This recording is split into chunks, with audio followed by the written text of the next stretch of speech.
There is a plot in the country to enslave every man, woman and child. Before I leave this high and noble office, I intend to expose this plot. 7 days later, he died. The stuff that's going on around us today just doesn't make any sense. And as we go through this presentation, you'll start to realize why it doesn't make any sense. And that all of this is not by accident. That all of this misery and strife in the world today is actually by design.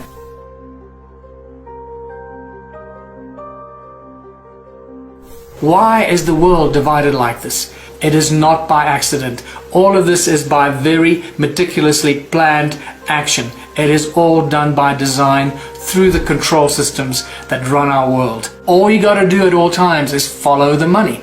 You'll get to the top and discover the Rothschild banking empire and their cronies, the banking families, and what is often referred to as the royal political elite. These families that control the world did not suddenly come into power in the last 100 years. We're talking about thousands of years of royal bloodline control of the world.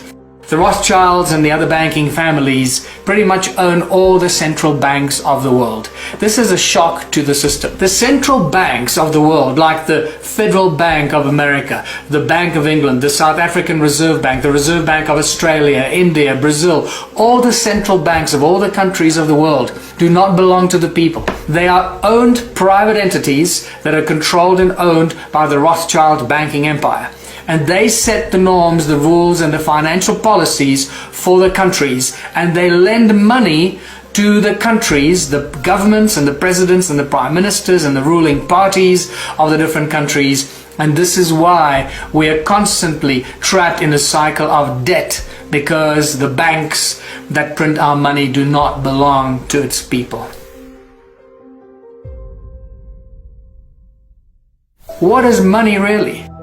Well, money is just an idea. It's a piece of paper. It's a tool of enslavement. And what you will learn here is that money is not something that evolved over thousands of years of bartering and trading as a tool that can help humanity prosper. No, it's exactly the opposite.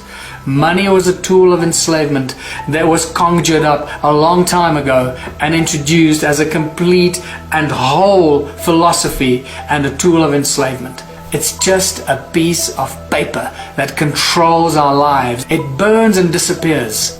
Where did money come from?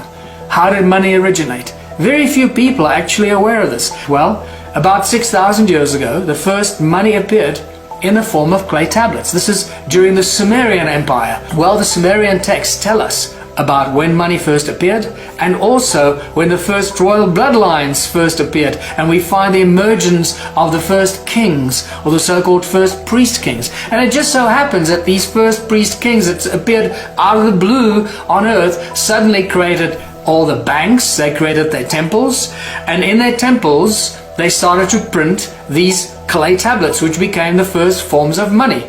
So in essence, the temples of these first kings that appeared on earth were the first banks from which the first forms of money were distributed to the people. And nothing has changed in thousands of years. This is really important.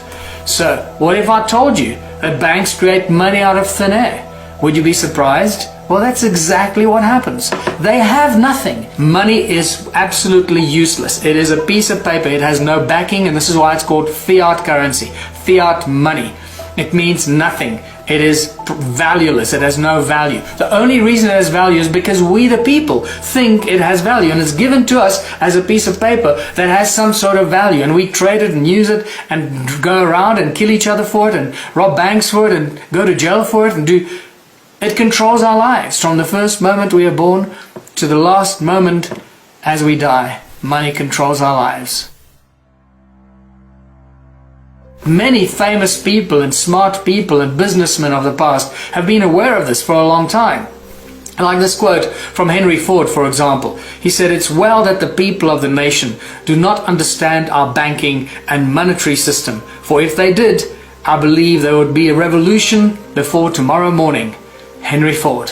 Many people, many great leaders of the past have resisted money, have resisted the bankers. JFK tried to break America free from the Federal Reserve Bank stranglehold on the people of the United States. This is a quote 7 days from before he died. He says, "There is a plot in the country to enslave every man, woman and child. Before I leave this high and noble office, I intend to expose this plot." 7 days later he died. What you need to know is JFK actually started to print what became known as the American or the United States note, which is not printed by the Federal Reserve Bank, and therefore taking the control away from the Fed. As soon as they assassinated him in Dallas in 1963, within 2 weeks or so, the Fed started to print the American money again, taking that control back.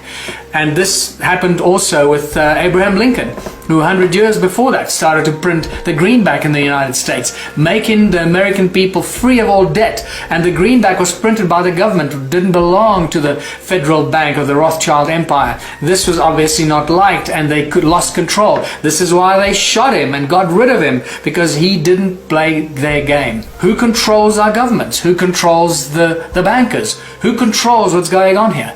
Many people around the world call these the puppet masters. We don't know who they are because they don't want us to know who they are. Quote from Mayer Amschel Rothschild, the founding father of the Rothschild Empire in the 1700s.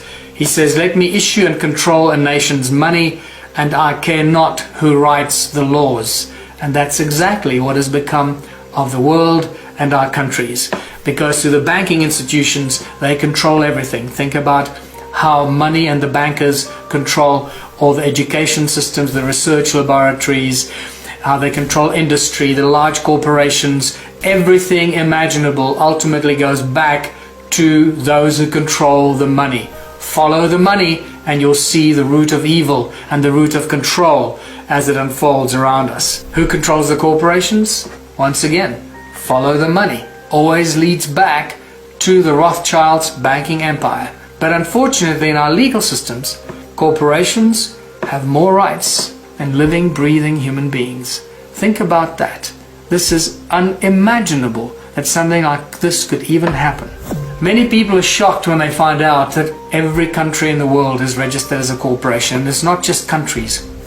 It's states, provinces, cities, everything imaginable. The roads that we drive on are registered as corporations.